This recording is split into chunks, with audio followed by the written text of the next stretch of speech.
Hello there, Johannes for Whiskey Lore, and time for another whiskey tasting. Matchup Monday and doing sherried whiskeys today.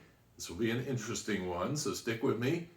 I am also letting you guys know that coming up 2 weeks from tomorrow, I will start doing interviews on here again. I had to take the summer off so I could get my Tennessee whiskey history book done. You can go listen to that if you want to over on patreon.com/whiskeylore.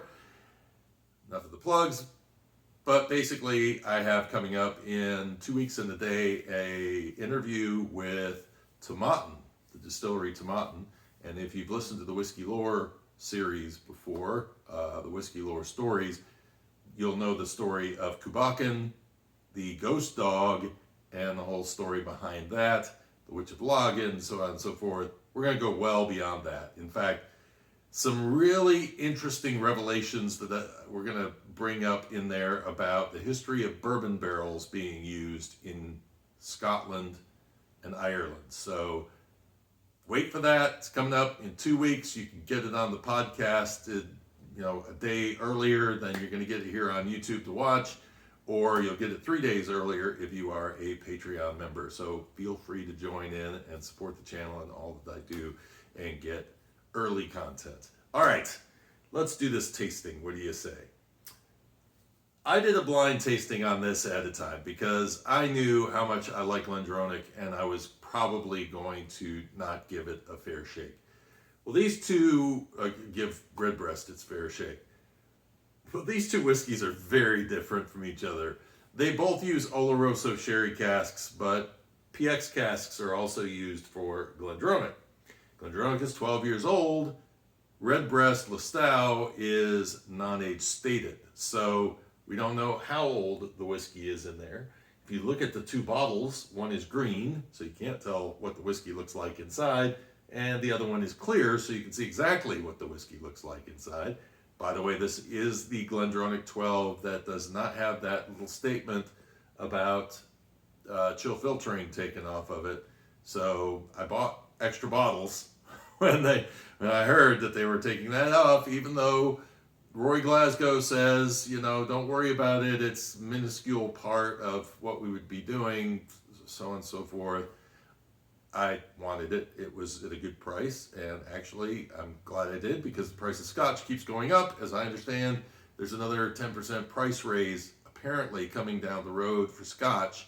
Scotch's going to have to be careful because Irish whiskey is starting to become very interesting and is coming in at sometimes even half the price of Scotches of a similar nature. So this is what's going to be interesting. Now, in this particular case, this Redbreast is much more expensive than the Glendronach, even with the price raises that have been going on. So the Glendronach is probably going to run you nowadays maybe around $65 a bottle, whereas this Redbreast is probably going to cost you around $89 a bottle, somewhere in that range. So it is a bit higher in terms of price. How does it translate on the palate? Well, the other thing to note is that Glendronach is 43% ABV, whereas Redbreast is 46% ABV. So we might expect that there's a little bit more impact maybe on the Redbreast, but not always. All depends on how you distill, how you age, so on and so forth. These two whiskeys, very different from each other. Very, very different from each other. If we look at the color of the two of them, well, you can see a little more redness in this one, okay? And actually, make sure I got the right, yeah, that's it. It's a little more red in there. This one is a little less. And so, does that mean more time in the bourbon barrel? Interesting. Well, this is the Glendronach. And in nosing these two together, actually, there is a massive difference between the two. This, when I'm nosing it against this, brings out a lot of citrus notes that I've never really noticed before. I usually get, some of the brighter berry and the plum coming in also on the darker side with the raisins, and that's usually where Glendronach goes for me. But against this, I'm pulling out like blood orange, apricot, baking spice, nutmeg. Very, very fresh nose on this versus so much darker, so much darker. This is, and it makes sense. This has PX in it and Oloroso. This is just Oloroso, and Oloroso tends to be darker. But what shocked me about this was how old this smells. This is filled with tobacco notes. It's got an earthy character to it. The warehouse comes through on this. The oak comes through on this so much more. A little bit of raisin coming in. But I'm just surprised at how dark this is. And so when I was doing this tasting, I was thrown because I thought 12-year whiskey versus younger whiskey, but maybe it's not younger whiskey. Maybe there is some older whiskey in here. And the coloration difference threw me off a little bit. There's a little bit of vanilla coming through on this. So you're getting some of the bourbon characteristics, but the Oloroso sherry barrel really did a number on this. And it makes me wonder if maybe they use slightly wetter barrels for this versus this, but they spend more time in this. So much darker. Cheers.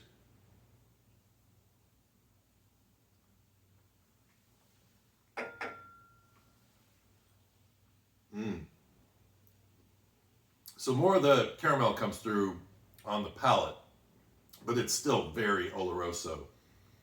Little peppery note coming in. That should have been the giveaway that this was the pot still whiskey. Not a lot of grain notes in this. I expect to get a lot more grain because it is a pot still whiskey, but I'm not really picking up as much grain as I would have guessed. Some cinnamon in there, some raisin.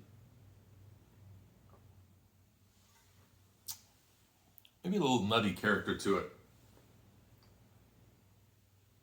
And then this is just, like I say, this is just fleshier fruits going on in this whiskey. Cheers.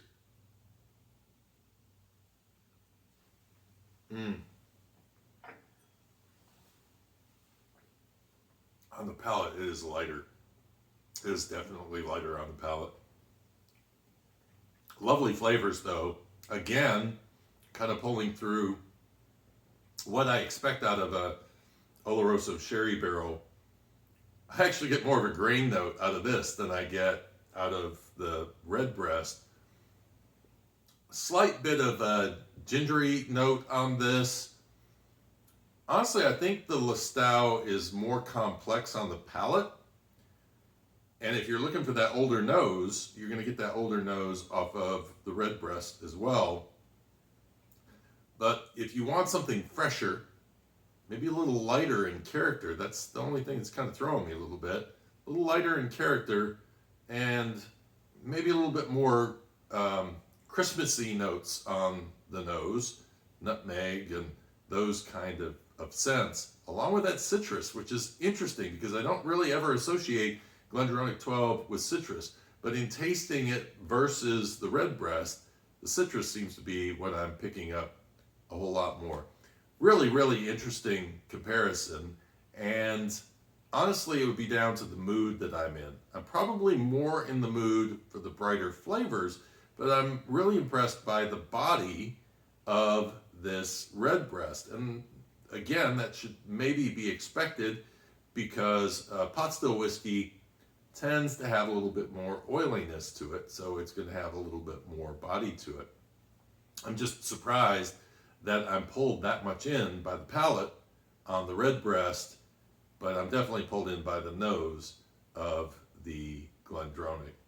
Interesting matchup here to see the differences between these two whiskeys. Now it's making me wish there was a 46% or heavier.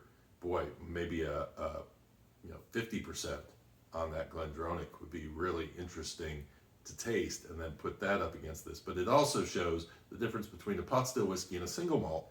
Pot still whiskey is going to be a little bit heavier, and so if you're in for a mouthfeel, then you're probably going to lean more towards the Redbreast. Hope you enjoyed this video. I hope it was instructive for you and helps maybe in a buying choice and trying to determine which ones of these you would like.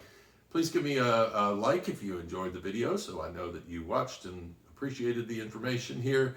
And subscribe if you want to watch more of these down the road. And don't forget, got interviews coming up, some really good ones too, both US based and Irish based. And we're even going to do one about finishing casks and really diving into the world of wine and understanding these finishing casks and where they come from and the personalities of each. So stay tuned for that. Until next time, cheers and Slainte.